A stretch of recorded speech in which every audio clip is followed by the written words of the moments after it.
அறம் செய்ய விரும்பு என்றார் அவ்வை தர்மம் செய்யுங்கள். தெரியுமா அந்த பாட்டு? இங்க சேர்ந்து பாடுங்க பாப்போம். அறம் செய்ய விரும்பு என்றார் அவ்வை தர்மம் செய்யுங்கள்.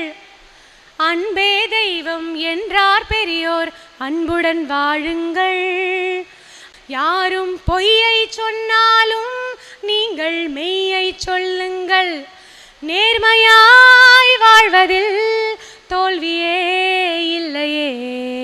தங்கங்களே, நாளை தலைவர்களே, நம் தாயும் மொழியும் கண்கள் சிங்கங்களே. வாழும் தெய்வங்களே, நம் தேசம் காப்பவர் நீங்கள். நம் தாத்தா காந்தியும் மாமா நேருவும் தேடிய செல்வங்கள். பள்ளி சாலை தந்தவர் ஏழையின் தலைவனை தினமும் எண்ணுங்கள்.